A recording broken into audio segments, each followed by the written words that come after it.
पिछले एपिसोड के last scene में देखा था कि सुमिंग जंगल में दौड़ता हुआ कभी रुक के क्लूज देखता है, डायरेक्शन बदलता है। आसमान अब पूरा ब्राइट हो चुका है, दोपहर हो गई है। सुमिंग की आंखों में एक ग्लिंट आया था। उसने लिजर्ड शमन ट्राइब का लोकेशन ढूंढ लिया है। वो ट्राइब अब उसके सामने है। लेकिन जैसे ही कुछ 1000 फीट बचा है, सुमिंग अचानक रुक जाता है। उसके सामने उसका मास्टर खड़ा है। जैसे ही सुमिंग बोलता है मास्टर, तियान शेजी मुड़ता है। उसका चेहरा तो सीरियस है, लेकिन होठों पर हल्की सी स्माइल है। वो प्यार भरी नजर से देखता है और धीरे से कहता है, बहुत कुछ झेल के आया है तू। सुमिंग अंदर से इमोशनल हो जाता है। उसे लगा था कि मास्टर से मिलने में साल लग जाएंगे या शायद कभी मिल ही ना पाए, लेकिन मास्टर यहां लिजर्ड शेमन ट्राइब के बाहर मिल गया। सुमिंग अपनी चोट पर हाथ रखता है, लेकिन सिर हिलाता है जैसे कह रहा हो मैं ठीक हूं। तियान शेजी बोलता है, जा, जो करना है कर, मैं यहीं तेरा इंतजार करूंगा, फिर साथ घर चलेंगे। सुमिंग एकदम रिस्पेक्ट से झुकता है और बिना रुके ट्राइब की तरफ दौड़ जाता है। मास्टर उसे देख के सोचता है, मेरा चौथा शिष्य, क्या चुनेगा तू। आगे बढ़ते हुए सुमिंग को एक बड़ा गांव दिखता है। लकड़ी की बड़ी बड़ी बाढ़, अंदर से हंसने की आवाजें आ रही हैं। बूढ़े, बच्चे, औरतें और शेमन लड़के सब खुश हैं। सुमिंग सोचता है, अगर मैं ओल्ड शेमन को हरा नहीं पाता तो ये लोग और भी ज्यादा खुश होते जब मुझे वापस ले जाते। सुमिंग चुपचाप गांव की तरफ जाता है। जैसे ही कुछ ही दूर बचता है, एक तेज सीटी बजती है, अलार्म। गांव से 4 लोग बाहर निकलते हैं। सुमिंग उन्हें पहचान लेता है। ये वही लोग हैं जो ओल्ड शेमन की वजह से बच गए थे। सुमिंग की आंखों में किलिंग इंटेंट आ जाता है। एक छोटी सी हरी तलवार उसके माथे से निकलती है, एकदम बिजली की तरह। चारों के पास पहुंचते ही सुमिंग के अंदर से एक घंटी बजती है, एकदम फ्यूनरल बेल जैसा साउंड। हरी तलवार एक के सीने में घुस जाती है। खून का फव्वारा, चीख और कत्लेआम शुरू। कुछ ही पल में 4 लाशें जमीन पर गिर जाती हैं। सुमिंग के कपड़े खून से भीगे हैं, लेकिन वह शांत है। गांव का गेट तोड़ता है, धुआं उड़ता है और सुमिंग अंदर घुस जाता है। अंदर 5 लोग अटैक करते हैं। डस्ट में फाइट होती है। सुमिंग पे ब्लैक फॉग आता है। डिवाइन जनरल आर्मर बन जाता है। ग्रीन लाइट, थंडर और एक एक करके 5 बॉडीज जमीन पे गिर जाती हैं। अब गांव के नॉर्मल लोग, बूढ़े, बच्चे, औरतें तीर बरसाते हैं। सुमिंग के आसपास आते ही तीर हवा में फट जाते हैं। उनकी आंखों में नफरत है, लेकिन वो रुकते नहीं। सुमिंग देखता है उनकी आंखों में सिर्फ रेज है। तभी एक आदमी टेंट से निकलता है, आधा नंगा, जमीन पे पैर पटकता है और सुमिंग पे जंप करता है। उसके साथ 10 और शेमन भी आ जाते हैं। सुमिंग आंखें बंद करता है, हाथ उठाता है, एक लाइन खींचता है जैसे खुद आसमान का फैसला हो। लीडर का शरीर टुकड़े हो जाता है, सिर हवा में उड़ता है, बाकी सब भी चीखते हुए गिर जाते हैं। सुमिंग आंखें खोलता है, पूरे गांव में घूम के देखता है। सैकड़ों नॉर्मल लोग, सबकी आंखों में जलती हुई नफरत। कुछ लोग अभी भी तीर चला रहे हैं, जानते हुए भी कि कुछ होगा नहीं। सुमिंग धीरे धीरे आगे बढ़ता है, अपनी डिवाइन सेंस से पूरे एरिया को स्कैन करता है। छोटी हरी तलवार टेंट्स की तरफ जाती है, जहां शेमन छुपे हैं। सब हेवीली इंजर्ड, लेकिन बच नहीं पाते। तलवार खून से लाल होके वापस आती है। अब गांव में सिर्फ नॉर्मल लोग बचे हैं, लेकिन उनकी आंखों में रेज अब भी है। रोने की आवाज आती है। औरतें, बच्चे, सबकी आंखों में आंसू, दर्द और लाशों के बीच खड़े हैं। सुमिंग उन सबको शांत आंखों से देखता है। वह समझ सकता है उनकी नफरत, लेकिन सोचता है, अगर मैं ऐसे ना आता और ओल्ड शेमन मुझे ले जाता तो ये लोग मुझे टॉर्चर करते, खुश होते। यही है 2 अलग ट्राइब्स की लड़ाई का दुख। तीर अब भी आ रहे हैं। एक छोटा लड़का है, उसकी आंखें लाल, हाथ से खून बह रहा है, फिर भी वह बार बार बो चला रहा है। सुमिंग उस पर नजर डालता है, धीरे धीरे उसके पास जाता है। लड़का चीखता है, पूरा पागलपन है उसकी आंखों में, मरने को रेडी है। लेकिन जब सुमिंग उसके सामने आता है, लड़का रुक जाता है, जैसे उसके शरीर पर कंट्रोल ही नहीं। उसकी आंखों में आंसू, नफरत, रिग्रेट। सुमिंग उसके आंसू पोंछता है और धीरे से बोलता है, ऐसा नहीं होना चाहिए था। मैंने तुझे बचाया था, मैंने वो स्नेक मारा था, हमारे बीच कोई नफरत नहीं थी। लड़का सुमिंग को गुस्से से देखता है। नफरत अब लोथिंग में बदल जाती है। सुमिंग फिर बोलता है, एक छोटी सी दया की वजह से मुझे इतना बड़ा प्राइस चुकाना पड़ा। यह मेरी गलती थी, मुझे याद रखना होगा। तू भी गलत था। लड़का कांप जाता है, आंखों में रिग्रेट आ जाता है। सुमिंग बोलता है, ऐसा नहीं होना चाहिए था। फिर सुमिंग मुड़ता है, चुपचाप गांव गेट की तरफ बढ़ता है। पीछे से लड़के की एक दर्द भरी चीख आती है। उसमें नफरत भी है, रिग्रेट भी और दर्द भी। सुमिंग बिना मुड़े गांव से बाहर निकल जाता है। जंगल में वापस मास्टर के पास पहुंचता है। मास्टर, घर चलते हैं। सुमिंग थका हुआ बोलता है। तियान शिएजी शांत चेहरे से कहता है, मुझे लगा तू गांव डिस्ट्रॉय करने आया है। सुमिंग थोड़ा रुकता है, मास्टर की तरफ नहीं देखता, बस स्काई मिस्ट बैरियर की डायरेक्शन में देखता है। थक के बोलता है, मैंने उसमें आपकी प्रेजेंस महसूस की थी। तियानशिया जी बोलता है, मैंने ही उसे जगाया था। शेमन ट्राइब और बर्सरकर्स की पुरानी दुश्मनी है। अगर तू अभी भी नहीं समझा तो स्काई मिस्ट बैटल में तुझे अपनी जान से हाथ धोना पड़ेगा। सुमिंग चुप है। तियानशिया जी फिर बोलता है, स्प्लिट डॉन को अकेला मारना वर्दी ऑफ प्रेस। जंगल में शेमन्स के अटैक के बाद भी पैनिक न होना, एक एक करके सबको खत्म करना वर्दी ऑफ प्रेस। पावरफुल लोगों से टकरा के अपना सबसे स्ट्रॉन्ग अटैक यूज करना और समझ के वापस निकल जाना वर्दी ऑफ प्रेस। बिना ब्लाइंडली भागे सिचुएशन को असेस करके वापस फाइट करना worthy of press. By Chang जाई के डिवाइन क्लोन के साथ मिलके अपनी फर्स्ट स्टाइल का एपिफेनी पाना वर्दी ऑफ ह्यूज प्रेस। लेकिन पहली बार उस लड़के पे दया दिखाना गलती थी और अब सब जानकर भी वापस आके उसे छोड़ देना ये बड़ी गलती है। मास्टर होने के नाते मैं तेरी गलती सुधारूंगा। तियानशिया जी मुड़ता है और शेमन ट्राइब की तरफ बढ़ता है। मास्टर। सुमिंग थका हुआ है लेकिन आंखों में शांति है। ये मेरी क्रिएशन है। तियानशिया जी के कदम रुक जाते हैं। तियानशिया जी मुड़ता है, आंखों में एकदम तेज चमक है। वो सुमिंग को देखता है, थोड़ा थका हुआ लेकिन उसकी आंखें एकदम शांत, जैसे गहरे पानी की तरह। वो कहता है, तेरी क्रिएशन? सुमिंग धीरे से लिजर्ड शमन ट्राइब की तरफ देखता है, फिर बोलता है, मास्टर ये मेरी क्रिएशन है।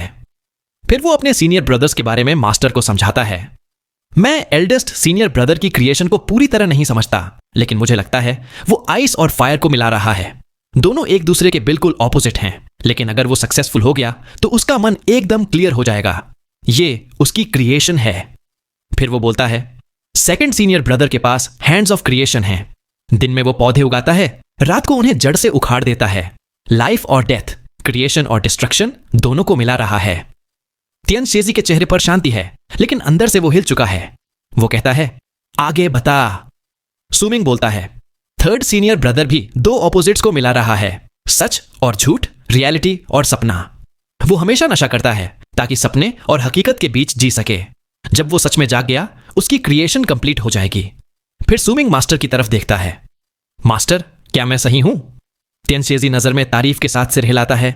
बिल्कुल यही रास्ता है जो तेरा थर्ड सीनियर ब्रदर ले रहा है। लेकिन सुमिंग कहता है, नहीं, ये रास्ता आप चाहते हैं कि वो लोग लें, क्योंकि ये समझ से परे है। लोग समझ नहीं पाते, इसलिए आपको ये पसंद है।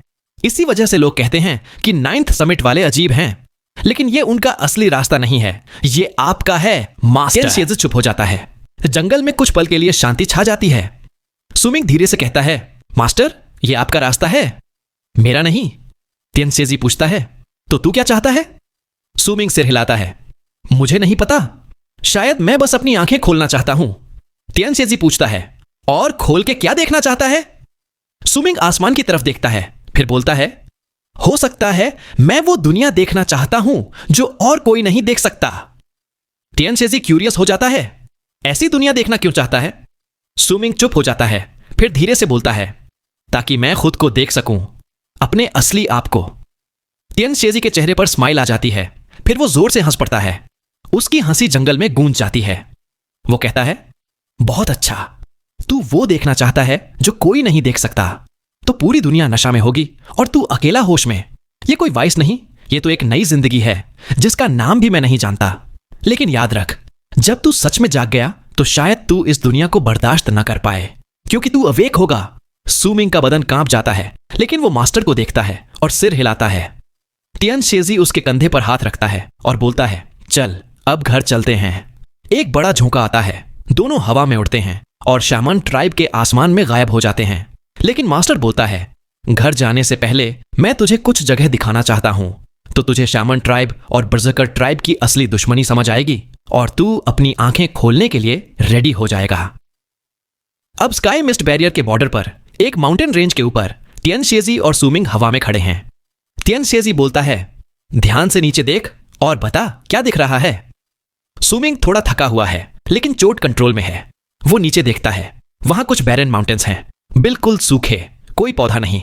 सुमिंग नीचे उतरता है, मिट्टी उठाता है, मुंह के पास ले जाता है और बोलता है, इसमें खून की हल्की सी स्मेल है। फिर उसकी नजर एक रिज पर पड़ती है, वहां हवा भी उदास है। वो आगे बढ़ता है, हाथ से हवा करता है, मिट्टी उड़ जाती है और नीचे से पुराने लकड़ी के टुकड़े पत्थर के बर्तन और इंसानी हड्डियां निकल आती हैं। कुछ ब्राउन हो चुकी हैं। एक बच्चे की आधी स्केलेटन भी मिलती है। उसके हाथ ऐसे हैं जैसे मरने से पहले कुछ पकड़ रहा था। सुमिंग का बदन कांप जाता है। वो मास्टर की तरफ देखता है। तियानशीजी बोलता है, ये कभी एक ट्राइब थी। 700 लोग थे, 40 से कम बर्सर्कर्स, बाकी सब नॉर्मल लोग या बच्चे। 300 साल पहले जब हम स्काई मिस्ट बैरियर नहीं बचा पाए, शामन्स यहां घुस आए और इस ट्राइब को मिटा दिया। सबको मार दिया, बूढ़े, बच्चे, औरतें, सब। सुमिंग चुप हो जाता है, बच्चे की हड्डी को देखता है। तियानशीजी बोलता है, अगर तू ईस्ट में आगे जाएगा तो ऐसी और 40 ट्राइब्स मिलेंगी जो इसी तरह खत्म हो गई। सुमिंग भागता है, एक के बाद एक बर्बाद ट्राइब्स देखता है। उसका चेहरा और भी डार्क हो जाता है। एक दिन बाद वो एक घास के मैदान पर खड़ा है जहां नीचे खून की खुशबू छुपी हुई है। तियानशीजी बोलता है, यह सिर्फ एक हिस्सा है। स्काई मिस्ट बैरियर में ऐसी हजारों ट्राइब्स खत्म हो चुकी हैं। यह दुश्मनी तब तक नहीं खत्म होगी जब तक एक तरफ पूरी तरह मिट नहीं जाती। सुमिंग आंखें बंद करता है, फिर धीरे से बोलता है, शामन्स बहुत स्ट्रांग हैं। तियानशीजी बोलता है, बिल्कुल। सुमिंग पूछता है, तो स्काई मिस्ट शामन हंट? तियानशीजी कहता है, शामन ट्राइब के लिए यह बजर्कर हंट है। हर 10 साल यह मैसेकर होता है। सुमिंग का दिल कांप जाता है। वो सोचता है, यह तो एक मैस स्लॉटर है, जैसे दोनों तरफ का एक एग्रीमेंट हो। तियानशीजी सिर हिलाता है, यह एक गेम है। सुमिंग मैदान की तरफ देखता है, थोड़ा हंस पड़ता है। गेम? तियानशीजी बोलता है, दोनों तरफ अपने अपने गोल्स के लिए यह गेम खेलते हैं। असली मकसद क्या है यह तुझे खुद ढूंढना होगा। अब बता, तू sky mist shaman Hunt join करेगा? तियानशीजी हवा में चला जाता है। सुमिंग कुछ देर सोचता है, फिर एक आंख बनाकर मास्टर के पास उठता है, मैं स्काई मिस्ट बैटल ज्वाइन करूंगा। साउथ मॉर्निंग का एक मेंबर बनके मैं भी इस गेम का हिस्सा बनूंगा। दोनों एक साथ दूर आसमान में गायब हो जाते हैं। बाहर सब कुछ वैसे ही था। सूरज उगता, ढलता, ठंडी हवा चलती और लोग अपनी अपनी ट्रेनिंग या मेडिटेशन में बिजी थे। कोई भी नहीं समझ सकता था कि सुमिंग के अंदर क्या तूफान गुजर गया है। 7th समिट की तियान लान मंग एक बड़ी सी चट्टान पर बैठी थी। उसके लिए तो ये 5 दिन एक मेडिटेशन सेशन की तरह निकल गए। बाकी सब भी अपने अपने काम में बिजी थे, लेकिन कुछ लोग थे जिन पर ये 5 दिन भारी पड़ गए, जैसे जीचे और बाइसू। जीचे हर दिन सुमिंग की केव के बाहर वेट करता रहा। पहले दिन तो सब नॉर्मल लगा, लेकिन 4 दिन बाद उसके दिल में डाउट आने लगा। सुमिंग ना तो बाहर आया, ना ही उसकी कोई प्रेजेंस फील हुई। बाइसू भी वहीं वेट कर रही थी, पूरे 5 दिन एकदम जिद्दी स्टाइल में। अगर जीचे उसे रोकता नहीं तो वो कब की केव के अंदर घुस जाती। 5वें दिन रात को जीचे बाहर बैठा था टेंशन में, लेकिन अंदर जाने की हिम्मत नहीं हो रही थी। तभी बाइसू गुस्से में बोल पड़ी, तू कितनी देर तक मुझे रोकेगा? मुझे सुमिंग से मिलना है। 5 दिन हो गए, क्या मेरा चेहरा देखना इतना शॉकिंग है? जब तक मैं मर नहीं जाती मैं यहां से नहीं जाऊंगी। केव के अंदर अब भी सन्नाटा था, लेकिन तभी एक ठंडी हवा आई, स्नो उड़ा और बिना किसी को पता चले एक आदमी हवा के साथ केव के अंदर चला गया। वो था सुमिंग। तियानशीजी भी वापस 9th समिट पर आ चुका था और आइसोलेशन में चला गया। किसी को पता ही नहीं चला कि मास्टर और सुमिंग वापस आ गए हैं। सुमिंग केव के अंधेरों में बैठ गया, एकदम शांत। उसने गहरी सांस ली और सोचा, ये 5 दिन लोगों के लिए तो कुछ भी नहीं, लेकिन मेरे लिए तो एक जिंदगी बदल देने वाले थे। उसने मास्टर के जूनियर ब्रदर को देखा, एक जबरदस्त फाइट देखी, स्पिरिट मीडियम देखा, स्प्लिट डॉन को मारा और एक 10,000 फीट का गोल्डन रोक भी देखा। उसने अपनी पिक्चर क्रिएशन का पहला स्टाइल कंप्लीट किया, गॉड ऑफ बर्सर्कर्स सॉन्ग सुना और एक पूरी ट्रांसफॉर्मेशन से गुजरा। Battle, destroy, forget.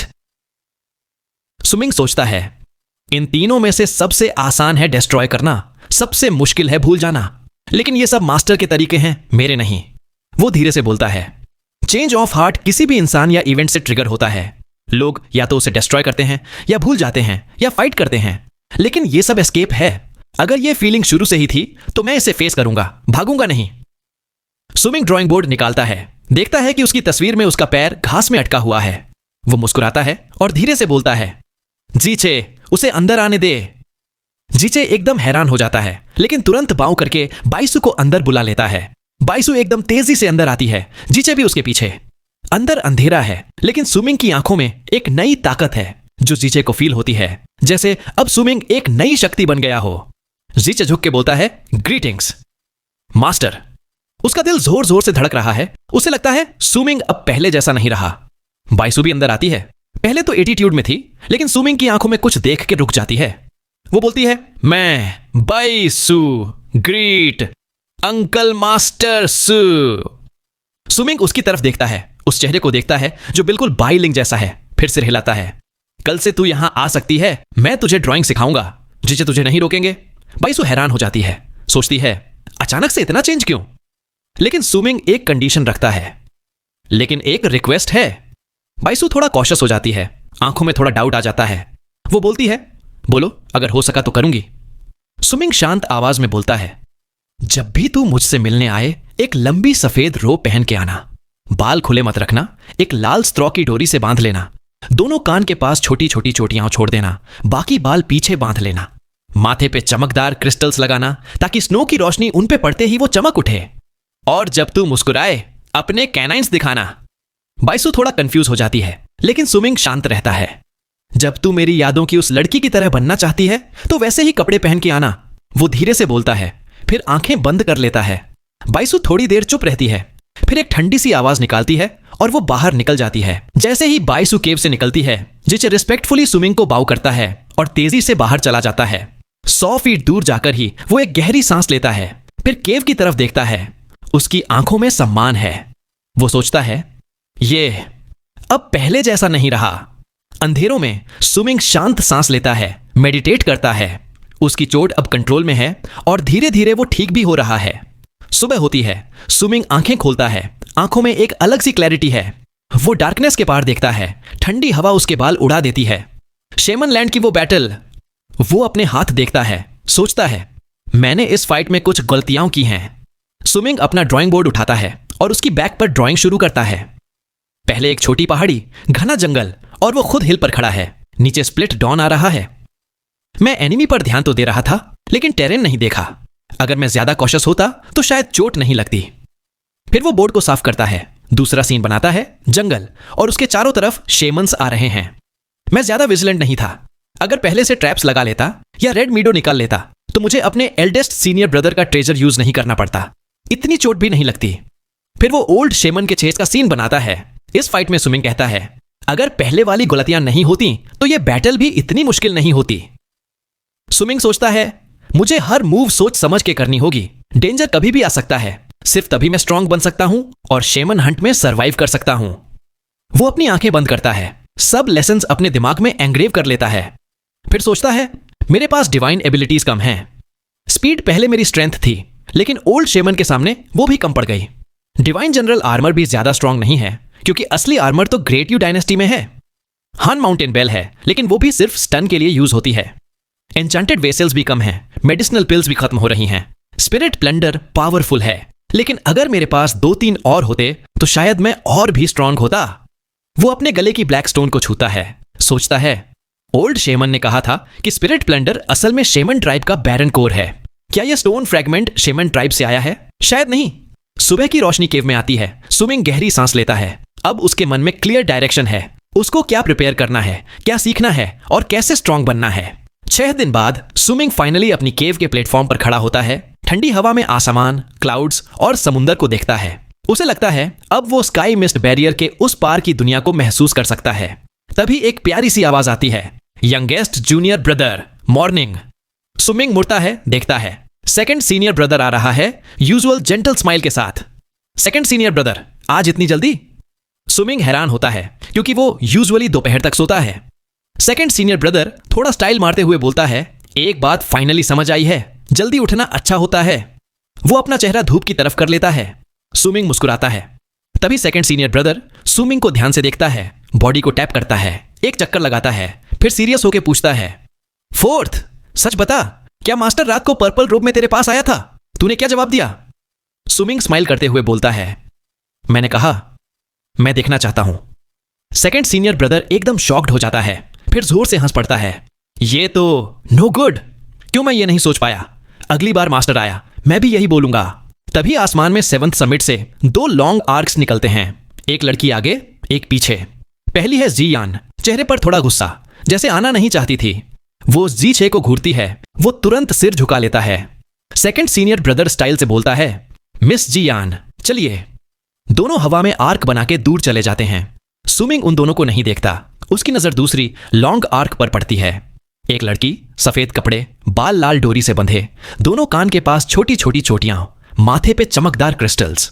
उस मोमेंट में सुमिंग की आंखों में एक डेज्ड लुक आ जाता है, जैसे उसकी यादें, उसका दिल, सब कुछ एक पल के लिए रुक गया हो।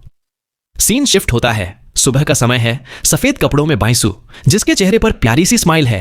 कैनाइंस दिख रही हैं, एक लाल रिबन पैर के नीचे, जैसे हवा में उड़ते हुए आ रही हो। वो सुमिंग के सामने आकर रुकती है। उसकी आवाज एकदम नरम, लेकिन अंदर तक छू जाने वाली। सुमिंग, क्या तुम मुझे याद हो?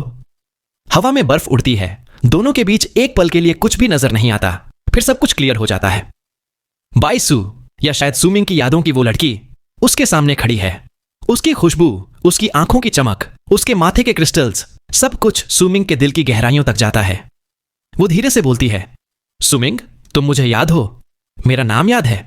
पहली बार हम कैसे मिले थे, याद है? सुमिंग का दिल कांप जाता है, आंखों में दुख आ जाता है। वो धीरे से बोलता है, मुझे याद है। फिर सुमिंग उसके बाल, उसकी चोटी, उसका रिबन, सब कुछ ठीक करता है। क्रिस्टल्स हटाकर नई जगह लगाता है और शांत होकर बोलता है, अब तू उसकी तरह लग रही है। यह सुनकर बाइसू का चेहरा बिगड़ जाता है। वो पीछे हट जाती है, जैसे सुमिंग का टच उसे पसंद ना हो। सुमिंग शांत रहता है, बोलता है, अगर तू उसकी तरह बन जाए और मैं तुझे उसकी तरह देख लूं, तो जब तू चली जाएगी, सीमा शिन का काम पूरा हो जाएगा। बाइसू गुस्से में पांव पटकती है। उसने पूरी रात प्रैक्टिस की थी, हर एक्सप्रेशन, हर डायलॉग मिरर के सामने, लेकिन सुमिंग ने एक पल में सब बेकार कर दिया। सुमिंग जीचे के पास जाता है, कहता है, मुझे एक ऐसी चीज चाहिए जो छोटी हो लेकिन बहुत भारी हो। जितनी भारी उतना अच्छा। जीचे सोचता है, फिर बोलता है, मास्टर, एक आइस होती है, ड्राउंड आइस। वो कभी पिघलती नहीं। एक टुकड़ा एक इंसान जितना भारी होता है। सुमिंग बोलता है, जितनी ला सकते हो ले आओ। फिर सुमिंग हुजी के केव की तरफ निकल पड़ता है। बाइसू फिर पांव पटकती है, दौड़ के उसके साथ हो लेती है। हे, तुमने कहा था तुम मुझे ड्राइंग सिखाओगे। सुमिंग बिना रुके बोलता है, क्या ड्रॉ करना चाहती हो? बाइसू बोलती है, मैं खुद को ड्रॉ करना चाहती हूं। सुमिंग शांत रहता है, तो आइस के सामने खुद को देखो और अपनी तस्वीर बनाओ। बाइसू गुस्से में बोलती है, तो फिर मैं तुम्हारे पास क्यों आई? सुमिंग बोलता है, मैंने तो नहीं कहा था आने को। बाइसू दौड़ती है, अब मैं खुद को नहीं, तुम्हें ड्रॉ करूंगी। सुमिंग रुकता है, पलट के देखता है, मुझे? बाइसू प्राउड होकर कहती है, हां, मैं तुम्हें ड्रॉ करूंगी। सुमिंग आइस रॉक पर कुछ लाइंस खींचता है, एकदम अपनी तस्वीर बना देता है। बोलता है, इसके हिसाब से बना लो, और बिना कुछ बोले आगे निकल जाता है। बाइसू हैरान, गुस्से में सुमिंग की तस्वीर को देखती है, फिर पांव से किक करती है। Swimming, you jerk! फिर उसकी आंखों में एक शैतानी चमक आती है। वो अपना ब्लैक सिलेंडर निकालती है, सुमिंग की तस्वीर पर पेंटिंग करने लगती है, खुश होकर हंसने लगती है। सुमिंग हुजी के केव पहुंचता है। अंदर से स्नोरिंग नहीं, अजीब सी हंसी आ रही है। हुजी जमीन पर बैठा है, छोटे छोटे वुडन सर्कल्स पर कुछ कर्व कर रहा है। बीच में माउंटेन का पिक्चर भी है। वो नाइफ से कुछ लाइंस खींच रहा है, बोल रहा है, हे, तुम्हारा ग्रैंडपा हु सबसे स्मार्ट है। कोई भी ऋण हो मैं तोड़ के रहूंगा। 10 दिन लग गए, सिर्फ 30 पॉट शराब पी, सब तुम्हारे 7th समिट की वजह से। ऋण चेंज कर दिया। तभी हुजी सुमिंग को देख लेता है। 4th, तू कब आया? सुमिंग मुस्कुराता है, काफी देर हो गई। हुजी सीरियस होकर पूछता है, तूने सब कुछ सुना? सुमिंग थोड़ा अजीब होकर बोलता है, थोड़ा सुना। हुजी तुरंत सुमिंग को पकड़ लेता है, जोर से बोलता है, तू सच में मेरा सबसे प्यारा जूनियर ब्रदर है। तू जानता था आज मैं जीतने वाला हूं, इसलिए कॉन्ग्रेचुलेट करने आया है। बता, वो 7th समिट वाले कितने बेइंसाफ हैं। उन्होंने माउंटेन प्रोटेक्शन रूल ही बदल दिया। क्या ये लोग सच में ऑनरेबल हैं? क्या ये लोग दिल से साफ हैं? बिल्कुल नहीं, ये लोग बिल्कुल भी ऑनरेबल नहीं हैं। हुजी सुमिंग को पकड़ के जोर जोर से बोलता है, 4th, तुझे पता है माउंटेन प्रोटेक्शन रूल बदलना कितना मुश्किल है, लेकिन वो 7th समिट वाले, वो तो बस बदलते ही जाते हैं। कितने बदतमीज हैं, बुली हैं। सुमिंग मुश्किल से हुजी की पकड़ से निकलता है, थोड़ा अजीब होके खांसता है, सोचता है अभी कुछ भी सीरियस बात करना बेकार है। हुजी फिर चिल्लाता है, ये तो खुला चैलेंज है मुझे। बता, यंगेस्ट जूनियर ब्रदर, ये कितना गंदा है, कितना हार्टलेस है, कितना बेइज्जत करने वाला है।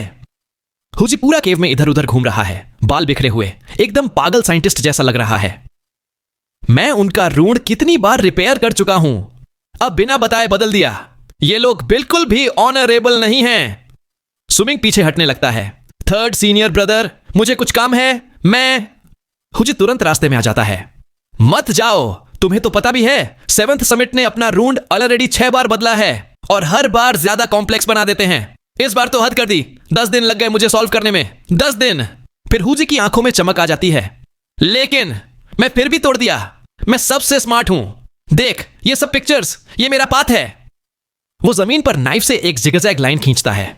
आज रात को मैं 7th समिट को दिखा दूंगा कि उनका ग्रैंडपा हु वापस आ गया है। सुमिंग की आंखों में भी एक चमक आ जाती है। वो पिक्चर्स को ध्यान से देखता है। 3rd सीनियर ब्रदर, तुम सच में जीनियस हो। हुजी खुश हो के सुमिंग के कंधे पे जोर से थप्पड़ मारता है। तू मेरा असली भाई है। आज रात तुझे वर्ल्ड की असली मस्ती दिखाता हूं। मैं तुझे तियान लान मंग से मिलवाऊंगा। तभी सुमिंग फिर पिक्चर्स की तरफ देखता है। सोचता है, 3rd सीनियर ब्रदर, अगर ये रून्स आर्मर पर कर्व कर दूं तो। हुजी सोचता है, आर्मर पर मटेरियल नहीं है और रून तो चेंज होते रहते हैं, लेकिन सुमिंग बोलता है, मुझे सिंपल से कॉम्प्लेक्स तक माउंटेन प्रोटेक्शन रून्स की पिक्चर्स चाहिए। तुम बना दोगे? हुजी छाती ठोक के बोलता है, हो जाएगा, लेकिन यह काम मुश्किल है। मटेरियल नहीं है, रून चेंज होते रहते हैं, लेकिन तू कह रहा है तो मैं कर दूंगा। सुमिंग स्माइल करता है, बाउ करता है और केव से निकल जाता है। हुजी अब भी एक्साइटेड है। आज रात को उनको दिखा दूंगा। ये लोग हार्टलेस हैं। सुमिंग अब अपने नए आइडिया पर काम करने लगता है। सोचता है, मुझे बहुत फाइन कंट्रोल की जरूरत पड़ेगी। तभी उसकी नजर पड़ती है बाइसू पर, जो माउंटेन पाथ पर खड़ी है। चेहरे पर एक शैतानी सी स्माइल है। सुमिंग, मैं अपनी ड्राइंग कंप्लीट कर ली। सुमिंग देखता है आइस रॉक पर उसकी तस्वीर को बाइसू ने बदल दिया है। एक बड़ी सी कछुए की शेल पीठ पर और एक टर्टल भी बना दिया है जिसका चेहरा सुमिंग जैसा लग रहा है। सुमिंग शांत रहता है। Not bad, continue. बाइसू हैरान हो जाती है। हे, मैंने तुम्हें ड्रॉ किया है। सुमिंग बिना रुके बोलता है, मुझे पता है। तुम्हें लगता नहीं कि यह तुम्हारे जैसा है? नहीं, तो फिर तुमने बोला नॉट बैड, इसलिए तो कहा कंटिन्यू। बाइसू गुस्से में पीछे पीछे भागती है। सुमिंग, मैंने तुम्हारे कहने पर सब किया, तुमने मुझे कुछ सिखाया ही नहीं। सुमिंग मुड़ता है। तुम उसकी तरह एक्ट नहीं करती। कैसे नहीं? बाइसू पूछती है। तुम्हारा एक्सप्रेशन, वो इतनी नॉइजी नहीं थी। सुमिंग ठंडे अंदाज में बोलता है। बाइसू एक पल के लिए चुप हो जाती है, फिर अपने बाल बांधती है, कॉलर फाड़ के फर निकालती है, ड्रेस को फाड़ के टाइट ट्राउजर्स और फर बूट्स दिखाती है। फिर आंखों में एक वाइल्ड लुक, लेकिन अंदर से जेंटल, एकदम सुमिंग की यादों की लड़की जैसी। स्नो तेज हो जाती है, सब कुछ शांत, सिर्फ दोनों की आंखें एक दूसरे में घूरती हैं। बाइसू धीरे से बोलती है, सुमिंग, तुम वापस आ गए हो, याद है मुझे? फिर वो हंस पड़ती है, एकदम खुश, एक कदम पीछे लेती है और बिना किसी सपोर्ट के प्लेटफॉर्म से नीचे गिर जाती है। सुमिंग, तुम वापस आ गए, लेकिन मैं चली गई। वो नीचे गिरती है, लेकिन हवा उसे धीरे से रोक लेती है। वो खुश होकर बोलती है, I win the first day. Swimming शांत रहता है, अंदर ही अंदर बोलता है, वो भी ऐसी ही थी जब जिद करती थी। सीन शिफ्ट होता है। रात हो चुकी है। बाइसू अपने केव में ब्रॉन्ज मिरर के सामने बैठी है। चेहरे पर एक गर्व भरी मुस्कान है। वो सोचती है, सुमिंग, तुमने सोचा भी नहीं होगा मैं ऐसा करूंगी। हे। उसे लगता है उसने पहला दिन जीत लिया, क्योंकि सुमिंग ने उसकी तरफ देखा। उसकी वजह से एक पल के लिए उसका दिल कांप गया। वो खुद को मिरर में देखती है, लाल डोरी से बंधे बाल, चोटियां, माथे पर क्रिस्टल्स, एक नया लुक जो उसने कभी पहले ट्राई नहीं किया था। वो सोचती है, ये लुक बुरा नहीं है। उस दिन बाइसू ने सीमाशिन के बारे में सोचा भी नहीं। पहली बार उसकी जिंदगी में ऐसा हुआ। वो खुश है, उत्साहित है और बेसब्री से अगले दिन का इंतजार कर रही है। दूसरी तरफ 9th समिट पर रात का सन्नाटा है। जीचे सुमिंग की केव के बाहर खड़ा है। उसके सामने 1 दर्जन आइस रॉक्स पड़े हैं, जो मुट्ठी जितने बड़े हैं, लेकिन भारी इतने कि एक इंसान जितना लगते हैं। वो कहता है, मास्टर, ये ड्राउंड आइस है, कभी नहीं पिघलेगी, लेकिन ज्यादा स्टडी नहीं है। मैं और ढूंढ के लाऊंगा, 1 महीने में और भी ले आऊंगा। सुमिंग एक टुकड़ा उठाता है, उसका वजन महसूस करता है, फिर जोर से पकड़ता है। क्रैक! वो आइस रॉक टुकड़े टुकड़े हो जाता है, लेकिन हर टुकड़ा अब भी भारी है। फिर सुमिंग निकालता है अपनी सबसे खास चीज, स्पिरिट प्लंडर। जैसे ही वो पिल निकालता है, आसपास अंधेरा छा जाता है। उस पिल के अंदर धुआं, एक आइस फ्लावर और एक आंख जिसमें 2 पुपिल्स हैं। सुमिंग स्पिरिट प्लंडर से ठंडी हवा निकालता है और आइस रॉक्स को छोटा कर देता है और फाइनली उनसे 2 हुप्स बना लेता है, बहुत नाजुक, लेकिन मिलकर एक छोटी पहाड़ी जितने भारी। वो सोचता है, अगर मैं इन हुप्स के साथ ट्रेन करूं तो मेरी स्पीड बढ़ जाएगी। सुमिंग हुप्स पैरों में पहनता है, एक कदम आगे बढ़ता है, प्लेटफॉर्म हिल जाता है, लेकिन वो कंट्रोल कर लेता है और डिसाइड करता है, ये सिर्फ शरीर की स्पीड बढ़ाएगा, लेकिन उड़ते वक्त नहीं। उसके लिए मुझे कुछ और चाहिए। उसके दिमाग में गोल्डन रोक की याद आती है, वो 10,000 फीट का सुनहरा पक्षी जो एक पल में 10,000 ली कवर कर लेता था। वो ड्राइंग बोर्ड पर गोल्डन रोक बनाना शुरू करता है, बार बार उसके पंख, उसकी स्पीड, उसका अंदाज कॉपी करता है ताकि अपनी दूसरी स्टाइल बना सके। सुबह होती है। बाइसु फिर 9th समिट पर आ जाती है। वही वाइल्ड लुक, कैनाइंस दिखाती हुई मुस्कान, गर्व भरा एक्सप्रेशन। वो सुमिंग के पास खड़ी हो जाती है। देखती है वो ड्राइंग बोर्ड पर कुछ बना रहा है, लेकिन उसे कुछ दिखाई नहीं देता। थोड़ी देर इंतजार करने के बाद बाइसु गुस्से में बोलती है, हे, मैं आधा दिन से वेट कर रही हूं, मुझे इग्नोर मत करो। सुमिंग कोई रिएक्शन नहीं देता, बस ड्राइंग करता रहता है। बाइसु गुस्से में उसका ड्राइंग बोर्ड पकड़ने जाती है, लेकिन जैसे ही उसने बोर्ड छुआ, उसके बाल हवा में उड़ने लगते हैं। लाल डोरी टूट जाती है, कपड़े हवा में फ्लैप करने लगते हैं। उसका चेहरा एकदम पीला हो जाता है, आंखों में हैरानी। उसके सामने एक अजीब सा सुनहरा संसार खुल जाता है। अंधेरे आसमान में गोल्डन लाइट्स, एक के बाद एक, जैसे अनगिनत गोल्डन रोक्स उड़ रहे हों। तभी एक अलूफ आवाज गूंजती है, ये लेसन है तुम्हारे लिए, मेरी ट्रेनिंग में डिस्टर्ब मत करो। अचानक बाइसु का होश वापस आता है। वो कांप जाती है, आंखें खोलती है, सुमिंग की आंखों में देखती है। उसमें एक ऐसी शक्ति है जो सीमा शिन में भी नहीं थी। उसकी बॉडी में थकान और कमजोरी छा जाती है। वो पीछे गिरती है और बेहोश हो जाती है। सुमिंग शांत आवाज में बोलता है, उसे नीचे भेज दो, कुछ दिन की शांति मिल जाएगी। जीचे तुरंत आता है, बाइसु को ले जाता है और सुमिंग फिर अपनी ट्रेनिंग में डूब जाता है, गोल्डन रोक की स्पीड और अपनी नई क्रिएशन की खोज में। आगे हमें एक पुरानी बरसर्कर लेजेंड के बारे में पता चलता है। कहते हैं बहुत पहले, जब बरसर्कर ट्राइब अभी 5 कॉन्टिनेंट्स में बांटी नहीं गई थी, तब साउथ की जमीन पर एक तितली थी, हार्मोनियस मोरस अल्बा। छोटी सी, लेकिन उसके पंखों में दुनिया के सारे रंग। उसकी जिंदगी में सिर्फ 3 बार पंख हिलाने की ताकत थी। पहली बार जब वो पैदा होती है तो सीधे 9th हेवन के ऊपर उड़ जाती है।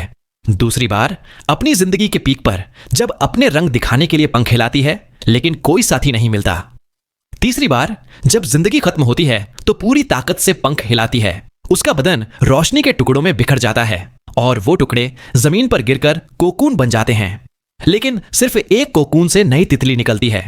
कहते हैं उसके पंख हिलाने से साउथ में बदलाव, ईस्ट में लाशें और नॉर्थ में 10 साल की रात आ सकती है। यह लेजेंड सुमिंग ने कभी नहीं सुनी, लेकिन बाइसु ने सुनी है। रात को जब बाइसु बेहोश थी, तब उसने सपना देखा। वो खुद को एक अजनबी, बर्फ से भरी दुनिया में पाती है। दूर एक पहाड़ है जिसका आकार उसे जाना पहचाना लगता है, जैसे किसी इंसान के हाथ आसमान की चादर को उठाना चाहते हों। बाइसु आगे बढ़ती है। एक बाजार आता है जहां बरसर्कर्स पेट्रोल कर रहे हैं। लोग टेंट्स में जा रहे हैं, लेकिन कोई उसे नहीं देख सकता। एक बरसर्कर तो उसके अंदर से ही निकल जाता है। तभी 2 लड़के भागते हुए आते हैं, एक स्ट्रांग, ईमानदार चेहरे वाला, दूसरा थोड़ा कमजोर, लेकिन आंखों में एक अलग सी चमक। बाइसु तुरंत पहचान जाती है, सू मिंग। और फिर एक लड़की चीख के बोलती है, ले चैन। बाइसु देखती है, एक लड़की बिल्कुल उसके जैसी, मिंग फर की शर्ट, लाल डोरी से बंधे बाल, चोटियां, क्रिस्टल्स। वो लड़की बाइसु का ही दूसरा रूप लगती है। तभी सपना टूट जाता है। बाइसु आंखें खोलती है, पसीने से भीग गई है। बाहर निकलती है, ठंडी हवा लगती है। मूनलाइट में 9th समिट की तरफ देखती है, सोचती है, ये सपना सच था या झूठ। दूसरी तरफ सुमिंग भी अपनी ट्रेनिंग में गोल्डन रोक ड्रॉ कर रहा होता है।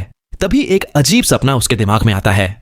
एक छोटी लड़की बर्फ में अपनी मां के पीछे भाग रही है। मां उसे छोड़ के जा रही है। लड़की चिल्लाती है, mama don't go, mama don't you want any anymore. लड़की गिर जाती है, थक जाती है। उसकी पिंकी फिंगर ग्रीन हो जाती है, फ्रॉस्ट बाइट। तब एक आदमी आता है, लड़की को उठाता है, बोलता है, सुसु पापा के साथ घर चलो। सुमिंग का सपना यहीं फ्रीज हो जाता है। वो हैरान हो जाता है, क्योंकि अवेकनिंग के बाद उसने कभी सपना नहीं देखा था। वो सोचता है, क्या बाइसु ने जब ड्राइंग बोर्ड छुआ तब मेरी डिवाइन सेंस से उसका कनेक्शन हुआ? क्या इसलिए मुझे उसके यादों का सपना आया? सुमिंग तुरंत एक्सपेरिमेंट करता है। नीचे जाकर आइस वुल्व्स पर अपनी डिवाइन सेंस ट्राई करता है और प्रूफ मिलता है कि डिवाइन सेंस से मेमोरी का कनेक्शन हो सकता है। सुबह होती है, बाइसु फिर 9th समिट पर आती है, लेकिन इस बार उसका लुक, उसका एटीट्यूड, सब कुछ उस सपने वाली लड़की जैसा है। Beast skin boots, black mink fur, लाल डोरी, वही गुस्से भरी आंखें, वही फ्राउन, बिल्कुल सपने की कॉपी। सुमिंग भी ये देख के अंदर ही अंदर हिल जाता है, क्योंकि अब दोनों की यादें, सपने और असली फीलिंग्स एक दूसरे में घुल चुकी हैं। सीन शिफ्ट होता है, सुबह का समय है। सुमिंग और बाइसु प्लेटफॉर्म पर एक दूसरे को देख रहे हैं। पहली बार दोनों की आंखों में एक अलग सी समझ है। बाइसु के सपने, सुमिंग की यादें, दोनों की बेचैनी एक दूसरे में घुल गई है। सुमिंग आगे बढ़कर बाइसु का हाथ पकड़ता है, उसका राइट पिंकी देखता है। वो बिल्कुल सीधा नहीं हो सकता, एक छुपा हुआ दर्द जो बाइसु ने कभी किसी को नहीं बताया था। बाइसु शॉक होकर कहती है, तुमने देख लिया? सुमिंग सिर्फ हाँ में सिर हिलाता है। बाइसु पूछती है, यह सब क्यों हुआ? सुमिंग शांत रहता है, बोलता है, तुम्हें मेरी ट्रेनिंग में डिस्टर्ब नहीं करना चाहिए था। और फिर वो वापस अपने केव के बाहर पत्थर पर बैठ जाता है, ड्राइंग बोर्ड निकालकर ट्रेनिंग शुरू कर देता है। बाइसु पहली बार चुपचाप बिना कुछ बोले वापस चली जाती है। उसके दिल में अजीब सी फीलिंग है, न गुस्सा न गर्व, बस एक खामोशी। सुमिंग उसकी तरफ देखता है, धीरे से सोचता है, ये तुम्हारा किस्मत है और मेरी क्रिएशन भी। जब तुम खुद को पहचान नहीं पाओगी, सीमा शिन हार चुका होगा। समय तेज गुजर जाता है, 3 महीने बीत जाते हैं। अब स्काई मिस्ट शेमन हंट में सिर्फ 6 महीने बचे हैं। फ्रीजिंग स्काई क्लैन के डिसाइपल्स अब फाइनल आइसोलेशन, फाइनल प्रिपरेशन और ट्रेडिंग स्क्वेयर्स में बिजी हैं। हर तरफ बाजार लग रहे हैं, ऑक्शंस हो रहे हैं, सब अपनी तैयारी में लग गए हैं। सुमिंग भी रुकता नहीं, हर दिन गोल्डन रोक की फ्लाइट कॉपी करता है, अपने पैरों में और ज्यादा आइस हुप्स डालकर बॉडी को ट्रेन करता है। अब उसके पैरों में 8 हुप्स हैं, हर एक पहाड़ जितना भारी। सिर्फ जिसे जानता है कि सुमिंग ने कितनी मेहनत की है। पहले 3 हुप्स पर चलना मुश्किल, फिर 4, फिर 8। अब वो ऐसे चलता है जैसे हवा हो, लेकिन अंदर से हर कदम एक जंग है। साथ ही सुमिंग डिवाइन जनरल आर्मर की ब्लैक फॉग को भी कंट्रोल करने की प्रैक्टिस करता है। ह्यूजी ने जो रून्स भेजे थे उनको कॉपी करता है, ब्लैक फॉग से आर्मर बनाता है, उसमें रून्स डालने की कोशिश करता है। पहली बार में फेल होता है, दूसरी, तीसरी, चौथी, लेकिन एक बार फाइनली एक बेसिक रून बन जाता है और उस आर्मर की डिफेंस इंस्टेंटली बढ़ जाती है। सुमिंग सोचता है, जब मैं पूरी तरह कंट्रोल कर पाऊंगा तो ये इल्यूजनरी आर्मर अनबीटेबल हो जाएगा। बाइसु भी हर दिन आती है, पहले कुछ दिन कॉम्प्लिकेटेड लुक, फिर वापस अपनी पुरानी जिद्दी नॉइजी सेल्फ बन जाती है। रोज सुमिंग को तंग करती है, सुमिंग तुम क्या ड्रॉ कर रहे हो? मैं 3 महीने से देख रही हूं, कुछ भी नहीं निकला। सुमिंग देखो मैंने माउंटेन बनाया। सुमिंग जरा सिर तो उठा के बात कर लो, तुम म्यूट हो क्या? सुमिंग आंखें बंद किए, लेग्स क्रॉस किए, ब्लैक फॉग में डूबा रहता है। बाइसु की हर हरकत का एक ही जवाब, या तो इग्नोर या फिर एक इनविजिबल पनिशमेंट। बाइसु का ड्राइंग बोर्ड हवा में अटक जाता है, चारकोल भी, और जब किक करने जाती है तो खुद ही उल्टा लटक जाती है। सुमिंग तुम बेवकूफ। जीचे भी अब इन दोनों की हरकतों का आदी हो चुका है। आज वो आता है, बोलता है, मास्टर अब और आइस रॉक्स नहीं मिल रहे, ट्रेडिंग स्क्वायर में ट्राई कर सकता हूं, वहां सब लोग जा रहे हैं, अगर आप इजाजत दें तो मैं वहां से ले आऊं। सुमिंग आंखें खोलता है, ब्लैक फॉग अंदर खींच लेता है। Be careful. जीचे को सुमिंग ने फाइनली टेम्पररी आजादी दे दी है। वो रिस्पेक्टफुली बाव करता है, मास्टर। सुमिंग तुरंत बोलता है, मुझे मास्टर मत बुलाओ, अंकल मास्टर ही कहो। 10 दिन की छुट्टी है, उसके अंदर वापस आना। जरीचे कहता है, मुझे सिर्फ 3-5 दिन लगेंगे, मैं चलता हूं। और वो एक लंबा आर्क बना के तेजी से निकल जाता है। अब सीन शिफ्ट होता है बाइसु पर, जो अभी भी उल्टी लटकी हुई थी।